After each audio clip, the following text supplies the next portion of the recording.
Actividad C2 Prueba Selectividad Suplente Convocatoria Ordinaria Junio de 2022. Apartado A. Un rayo de luz monocromática aumenta de velocidad al pasar de un medio a otro distinto. Subapartado I. Justifique cómo afecta ese cambio de medio a la longitud de onda y a la frecuencia del rayo. Subapartado I. Justifique si el cambio del medio citado puede dar lugar a una reflexión total. Nos habla de que un rayo de luz monocromática aumenta de velocidad al pasar de un medio a otro distinto. Así que voy a poner que en el medio 2 la velocidad es mayor que en el medio 1, ¿vale? Por poner un ejemplo, voy a ponerlo al revés, pero se supone que pasa, como solemos dibujar, llega un rayo, pasa del medio 1, y al ser mayor la velocidad, realmente se va a abrir el rayo. Ahora lo veremos, eso lo sé yo porque conozco la ley de Snell y sé que al aumentar la velocidad aumenta el ángulo de refracción. Pero bueno, como no tiene el diagrama ni el dibujo, pues no hace falta hacerlo, yo sí lo estoy haciendo. Me preguntan en el primer subapartado que justifiquemos si el cambio de medio citado puede dar lugar, perdón, ese es el primero. Justifique cómo afecta ese cambio de medio a la longitud de onda y a la frecuencia del rayo. Nos están pidiendo qué le pasa a F2 respecto a F1 y cómo es lambda 2 respecto a lambda 1. Pues ya sabemos que la frecuencia, que representa el número de perturbaciones iguales que llegan a la interfaz en la unidad de tiempo, eso no cambia porque van a ser las mismas. Así que ya podemos ir poniendo que F1 es igual que F2, o que F2 es igual que F1. Para hallar la longitud de onda, pues buscamos la relación que hay entre la frecuencia, la longitud de onda y la velocidad de propagación. En un movimiento ondulatorio que nos dice que V es igual a lambda por F. Eso quiere decir que tenemos que V1 es igual a lambda 1 por F1 y que V2 es lambda 2 por F2. Como podemos despejar la frecuencia y igualarla, aunque realmente aquí ya estamos diciendo vamos a despejar la longitud de onda mejor para encontrar una relación entre ellos.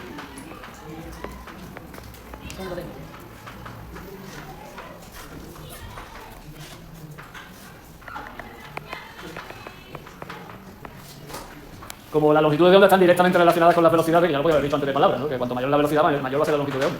Pero como las frecuencias son iguales, esto implica que inmediatamente si V2 es mayor que V1, la longitud de onda 2 será mayor que la longitud de onda 1, ¿vale? Puesto que las frecuencias son iguales.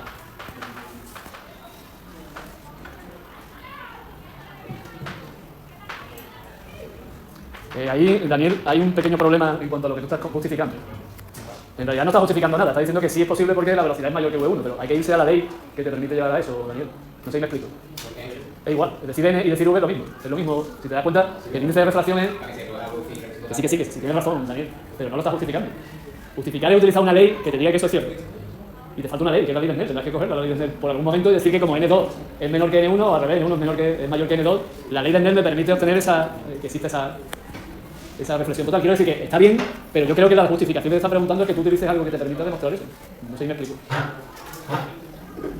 Recordemos que para que haya reflexión total, que es lo que nos piden que justifiquemos,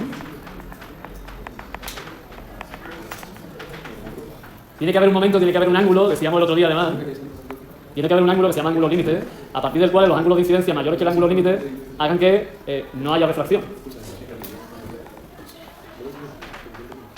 Ese ángulo límite tiene que ser tal que el ángulo de refracción, lo voy a llamar transmisión para no confundirme con el otro, sea de 90 grados. Y entonces, eso sí permite justificar que va a haber reflexión total porque utilizo la ley de Snell. El otro día creo que lo comentábamos, quizá aquí en este caso mejor es utilizar la ley de Snell original, más que la de índice de refracción. Puedes utilizar la que tú quieras, pero quiero decir que en este caso, a lo mejor era más conveniente decir que el seno del ángulo de incidencia entre el seno del ángulo de transmisión es igual al cociente entre las velocidades de propagación.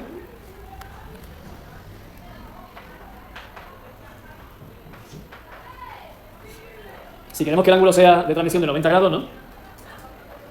Me va a quedar que el seno del ángulo límite, partido por el seno de 90 grados, tiene que ser igual a V1 partido por V2.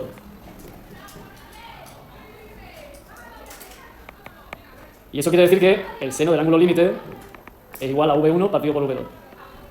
¿Es posible que eso ocurra entonces? ¿Es posible que haya un ángulo límite si la velocidad en el medio 2 es mayor que la del medio 1?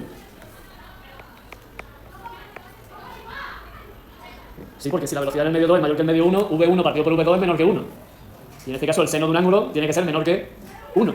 Si la velocidad en el medio 2 fuese más pequeña que en el medio 1, eso no podría existir un ángulo límite. Porque saldría que el seno del ángulo límite sería mayor que 1. ¿Lo entiende Daniel? O sea, estamos justificando por qué tiene que haber ángulo de límite, por qué tiene que haber reflexión total, teniendo en cuenta que estamos utilizando la ley de Snell, ¿vale? Que ya lo sabemos de por sí, pero que claro, saberlo no es justificarlo, no sé si me estoy explicando.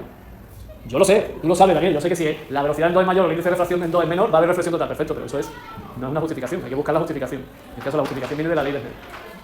Apartado B. Un haz de luz monocromática con longitud de onda de 6 por 10 elevado a menos 7 metros incide desde el aire con un ángulo de incidencia de 30 grados sobre una pared de vidrio plano paralela de un acuario lleno de agua. Determine razonadamente y con ayuda de un esquema. Subapartado I. El ángulo de refracción en el vidrio y en el agua. Subapartado I. La longitud de onda y la velocidad de dicho rayo en el vidrio y en el agua. Nos vamos entonces al apartado B, que ya nos habla de un haz de luz monocromática, nos da la longitud de onda. La longitud de onda en el aire es de 6 por 10 elevado a menos 7 metros. El ángulo de incidencia es de 30 grados. Se encuentra una pared de vidrio plano paralela de un acuario lleno de agua. Así que voy a hacer un dibujo, si os parece bien. Tengo una pared, voy a hacerla un poco exagerada la pared. Eso será el aire, esto será el vidrio y esto será el agua. Ahí sí me dice explícitamente que hago un esquema, ¿vale? Me dice, determine razonadamente y con ayuda de un esquema, así que tengo que hacerlo. Llega el rayo incidente que forma un ángulo de 30 grados con la normal. Al entrar en el vidrio el ángulo de refracción va a ser más pequeño, lo voy a exagerar un poco. Esto lo sé yo porque sé que va a ser más pequeño, puesto que el índice de refracción del vidrio es mayor que el del aire. Y llega a otro punto donde aparece otra normal, que va a ser la normal 2, esta es la normal 1. Y al pasar al agua, ahora el agua tiene un índice de refracción mayor, así que el ángulo de refracción va a ser un poquito más grande. Este lo voy a llamar este T en el vidrio y este va a ser T en el agua, por ejemplo. Lo voy a llamar yo, no sé lo que está haciendo.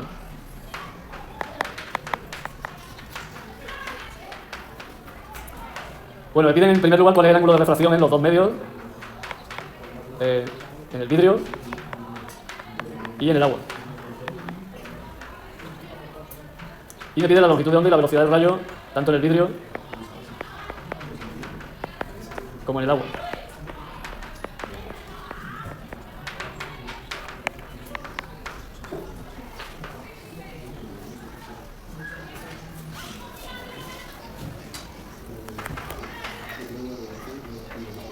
Para hallar los ángulos de refracción, pues utilizamos la ley de Snell. Ahora sí con los índices de refracción, puesto que es lo que me dan como dato en este caso, ¿no? N1, seno del ángulo de incidencia. N2, seno del ángulo de transmisión. En la primera superficie tendremos que N1 es el índice de refracción del aire, el seno de incidencia, y N2 es el índice de refracción del vidrio. Así que de ahí despejamos el ángulo, lo vamos a llamar del vidrio, hemos dicho, y sería el arco seno del índice de refracción del aire por el seno del ángulo de incidencia y dividido por el índice de refracción del vidrio. Eso da 19,77, ¿vale? 97. 47, perdón. Bueno, voy a poner aquí sustituir las cosas para que se vean también, tampoco es cuestión de...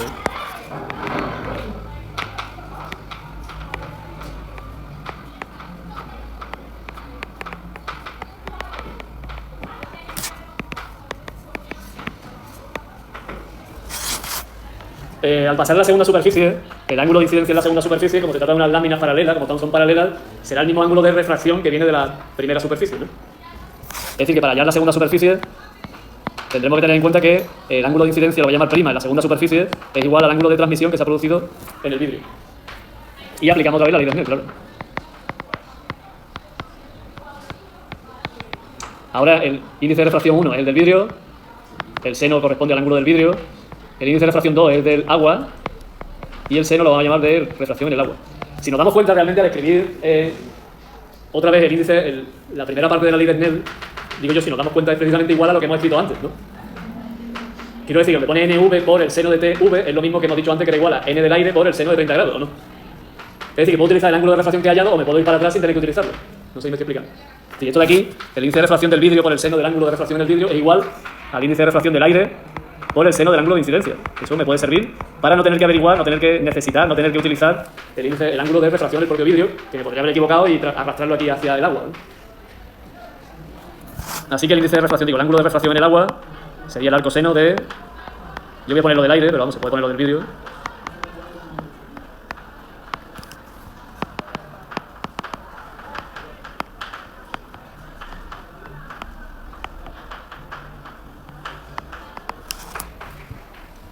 ¿22,08 te da?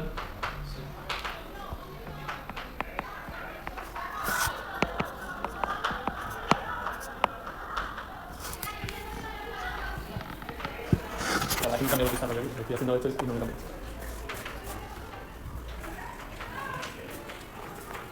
Bueno, para terminar me pregunta por las velocidades de propagación y las longitudes de onda, tanto en el vidrio como en el agua, a partir de la velocidad en el vacío, que en Adán, y la longitud de onda en el aire, o en el vacío, que en este caso es la misma.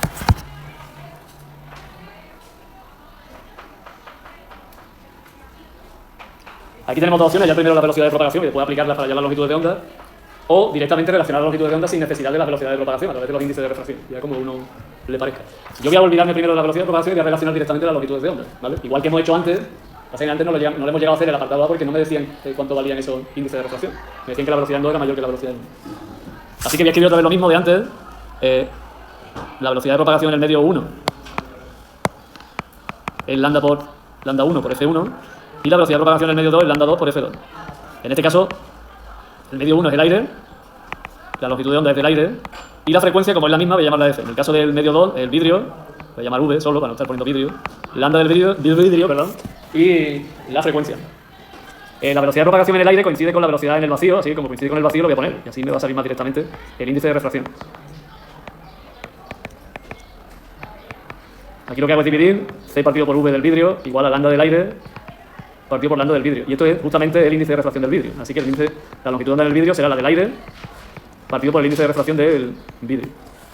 Eso mismo lo puedo aplicar también al agua, ¿no? No sé si se está viendo algo. Poco. Bueno, vamos a repasar primero lo que ha hecho Daniel y después apagamos y vemos, ¿no? Porque hemos calculado los ángulos y después los índices de refracción nos permiten calcular las velocidades. ¿Hay algún problema en calcular la velocidad de propagación con el índice de refracción? Recordad que el índice de refracción es el número de veces que la velocidad de propagación en los medios es más pequeña que la velocidad de la luz en el vacío. Así que la velocidad de la luz en el vidrio es dividir la velocidad de la luz en el vacío entre el índice de refracción y la del agua lo mismo pero con su índice de refracción de la luz. En este caso lo que ha hecho Daniel ha sido hallar la frecuencia, ¿no? En algún sitio ha hallado la frecuencia de la luz en el aire, 5,5 por 10 elevado a la 14, y la ha utilizado para, utilizando las velocidades de propagación, calcular las longitudes de onda dividiendo la velocidad de propagación entre la frecuencia. ¿Vale? Perfecto, yo lo voy a hacer de otra manera, lo que quiero decir. ¿Vale? No, esto lo voy a hacer igual, esto no tiene otra forma de hacerse. Velocidad de propagación a partir de índice de refracción. Pero la longitud de onda, en vez de tener que calcular la frecuencia, como es la misma, la voy a quitar del medio y voy a obtener una relación que está obtenida en el manual sobre la longitud de onda entre los medios con índice de refracción conocido. Que es lo que estaba haciendo ahí ahora mismo. ¿Vale? Como uno de los medios es el aire, tiene eso buena perspectiva porque el índice de refracción del aire es 1 y la velocidad de propagación de la luz en el aire consideramos que es la misma velocidad que la del vacío. Y eso es lo que me ha permitido escribir, no sé si ahora se ve mejor, escribir que la velocidad de propagación en el aire es C, lambda del aire por F, que es la misma para los dos, la frecuencia, y la del vidrio, pues lambda del vidrio por F. Esto dividiendo, aparece justamente el índice de refracción del vidrio y llego a la conclusión de que la longitud de onda en el vidrio es la del aire partido por el índice de refracción del vidrio. ¿Vale? Y eso va a pasar lo mismo con el agua, en este caso. Así que, pues solo tengo que dividir la longitud de onda que me dan, que era 6 por 10 elevado a menos 7 metros, ¿no? Entre el índice de refracción del vidrio, que es 1,50. Así que 6 entre 1,50 es 4, me parece, ¿no? 4 por 10 elevado a menos 7 metros. La misma expresión me sirve para el agua, hemos dicho, así que el índice de refracción del agua, el índice de refracción, la longitud de onda de la luz en el agua será la longitud de onda en el aire, en el vacío, entre el índice de refracción del agua. Y eso pues debería dar 4,5 por 10 elevado a menos 7. No sé si da eso, tendré que hacerlo. No sé si esto da eso, quiero decir, eso está bien.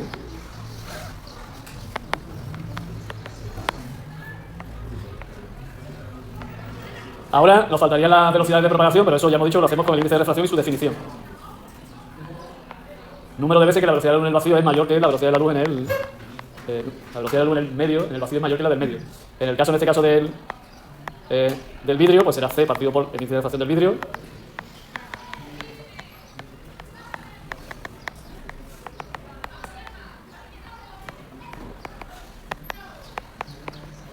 Y en el agua, pues lo mismo.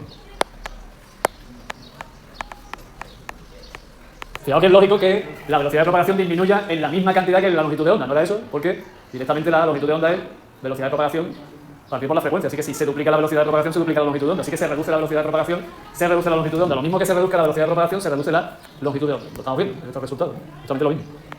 En la misma cantidad que es el índice de refracción, precisamente.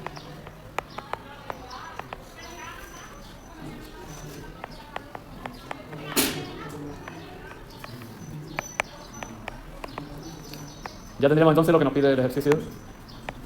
Que la verdad que, hombre, es sencillo, pero que ha pedido unas cuantas cosas. Es decir, que pide, hay dos medios, vidrio y aire, y entonces hay que repetir dos veces la misma cálculo tanto para el vidrio como para el aire. El vidrio y el agua, quiero decir, perdón. ¿Alguna cuestión, pregunta sobre el ejercicio?